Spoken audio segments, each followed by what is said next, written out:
अगर मुझे एक अंतर्भूत पहले भी पता चल जाए कि मेरी मृत्यु आने वाली है, उतने में मैं कल्याण कर लूंगा। लेकिन आपने तो बता दिया कि 7 दिन है, और उनके चरणों में जाकर के नतमस्तक हो गया।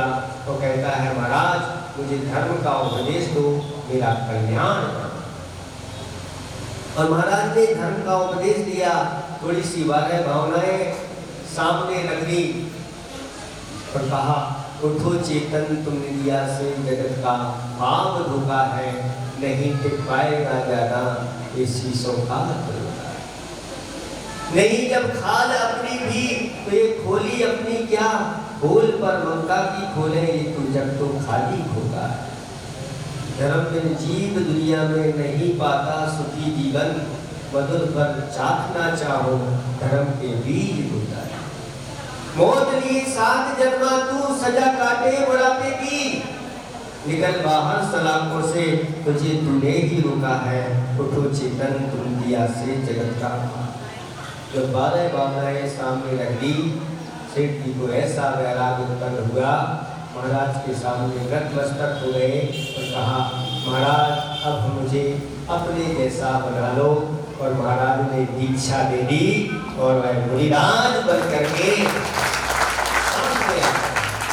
एक घड़ी आधी की भी भैया साधु संगति हरे कोटि अपराध। आप लोगों को क्या चाहिए, कितना समय चाहिए साधुओं का? अभी कहानी समझ में नहीं आई। जिन्हें कहानी समझ में आ जाती है उनके लिए ना तो चौमासा, न दुमासा, न मासा, न वासा। वो तो कहते हैं महाराज अब हमारे लिए कल्याण करना है, तुझे दीक्षा दे करके। बताओ एक चतुर्मास में कितने लोगों ने दीक्षा ली थी?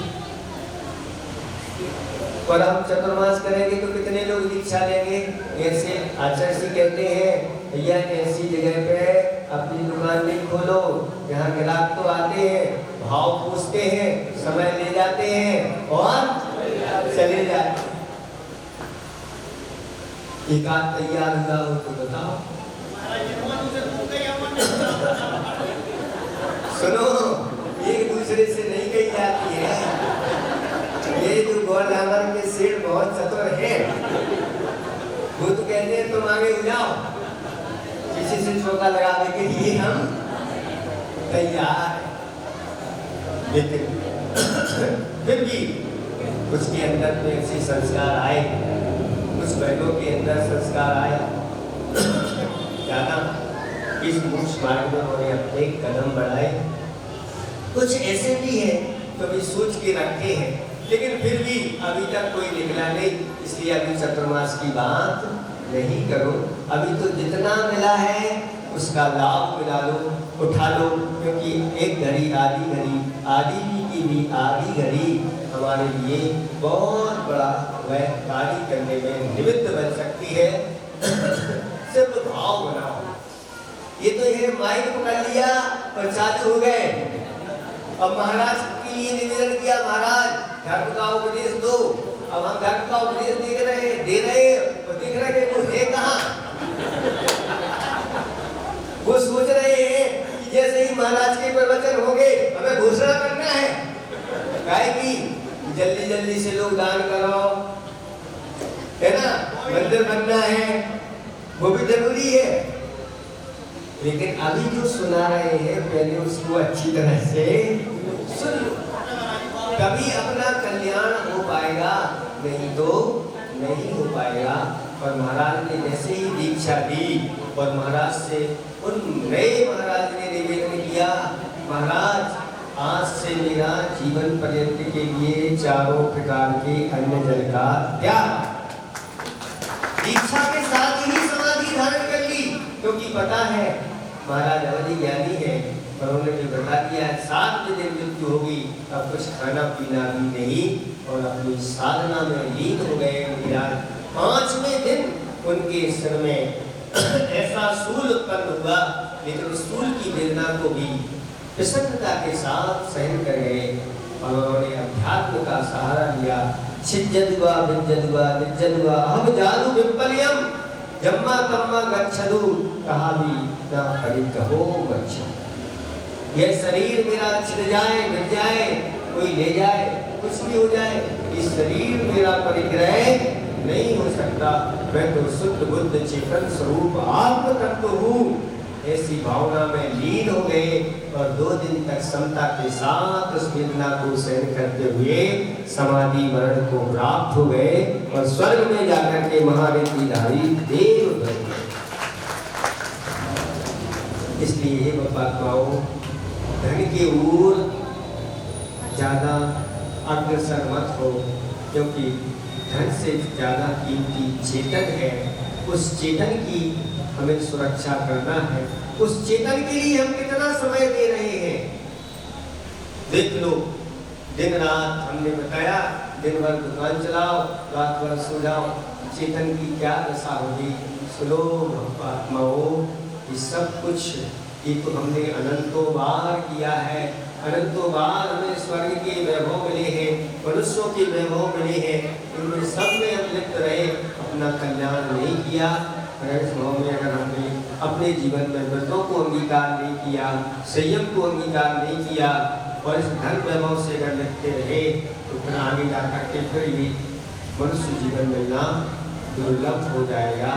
इसलिए आचार्य ने लिख दिया, उसका जब धन्यवाद कहा तो कहा धन्यवाद धनवानों को।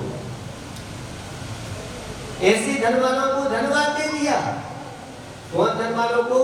जिन्हें अपने जीवन से ज्यादा धन प्यारा है।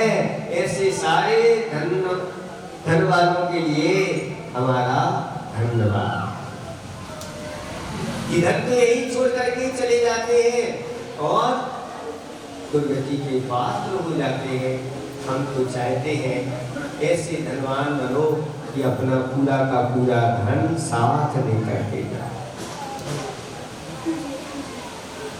कोई साथ में लेके गया है अपना धन? बताओ, किसी को देखा है क्या? लेकिन आज हम आपको गारंटी ले रहे हैं, आप अपना पूरा धन साथ में ले जा सकते हैं। हमारे पास कला है। बोलो, अपना धन साथ में ले जाना चाहते हो कि यही छोड़ के जाना है? और यहाँ से लेके जाओगे और जहाँ पहुँचोगे उतने समय में हुए अनंत गुणा वृद्धि को प्राप्त हो करके वह धन जिन्होंने दान के 7 क्षेत्रों में अपना धन लगा दिया, वो अपना धन साथ में लेकर के जाते। बस वही आपका है। आप लोग सोच रहे हैं, विचार कर रहे हैं। हमने कहा भाई भाव बना लो, ये मूल नायक है एमपी नगर के और विशाल भगवान आने वाले हैं, और अगर चूक गए तो बाद में पछताने के लिए वहाँ कुछ रहने वाला नहीं। अभी सुनने में आया था कि एक छोटे से गांव में बड़े महाराज गए थे, वहाँ मंदिर बनना था